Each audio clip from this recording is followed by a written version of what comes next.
حضرت عمر بن خطاب رضی اللہ تعالیٰ عنہ بیان کریں ہیں، بڑی قابل توجہ روایت ہے۔ نبی رحمت صلی اللہ علیہ وسلم نے ارشاد فرمایا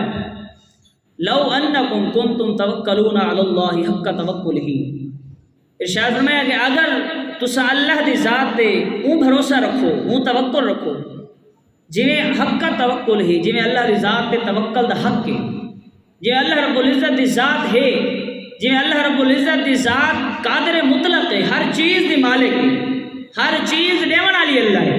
انسان کو زندگی موت رزق ہر چیز اللہ دیونی ہے، انسان دی ہر فرمائش ہر مصیبت تو انسان کو اگر نجات ملنی ہے تو اللہ دے در تو ملنی ہے، اللہ رب العزت تو سوا کوئی نہیں۔ ارشاد فرمایا جڑے ویلے حق کا توکل ہی، جڑے ویلے حق ادا کرے سو نا تے دنیا دے اندر کم بھی کرو، لیکن جڑے ویلے اللہ دا فرمان آونی، اللہ دے فرمان کو بھولے نہیں وے، اللہ رب العزت نے حرام تو روکا، تسا حرام تو رک گئے، تو کو پتہ لگ گیا جڑا کام کرنا پہ حرام ہے،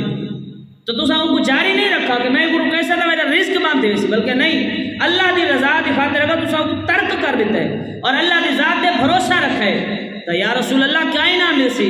ارشاد فرمایا اللہ رزقتم کما ترزق الطیر، ارشاد فرمایا جی اللہ رب العزت پرندیاں کو رزق عطا کرے دے او میں اللہ رب العزت تھا کو بھی رزق عطا فرما چکے۔ ارشاد فرمایا حدیث دے الفاظ ہیں وہ فجر نال نکل دیں انہاں دا پیٹ خالی ہو گیا، لیکن جڑے شام کو بل دیں اللہ رب العزت کی طرف انہاں دا پیٹ فل ہو گیا، بھرا ہوا ہو گیا، اللہ انہاں کو جو رزق عطا کرے دے۔ اگر اللہ دی ذات دے توکل،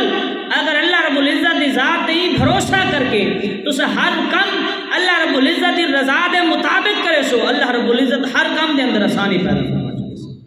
وعلی اللہ فتوکلوا ان کنتم مؤمنین، اللہ رب العزت ارشاد فرمایا صرف اللہ دی ذات تے بھروسہ رکھو ان کنتم مؤمنین، یہ بڑی سخت قید ہے۔ اگر تسا ایمان علیہ ہو، اگر تمہارا ایمان پختہ ہے، اگر تمہارا ایمان قوی ہے، تسا اگر حقیقی مومن ہے تو ارشاد فرمایا اسباب کو اختیار کرنے تو بعد اسباب دے اختیار اسباب دے توکل نہ رکھو، وعلی اللہ فتوکلوا، ارشاد فرمایا اللہ دی ذات تے بھروسہ۔ جڑا ویل انسان اللہ دی ذات تے بھروسہ کرے سی، اللہ رب العزت دا عشق اپنے دل دے اندر رکھ سی، ہر کام اللہ دی رضا دے مطابق کرے سی، بعد اللہ رب العزت ہر چیز کے اندر برکت عطا کرے سی، وَيَرْزُقْهُ مِنْ حَيْثُ لَا يَحْتَسِبُ، اللہ اتو رزق بھی عطا کرے سی جو تو انسان دا وہم و گمان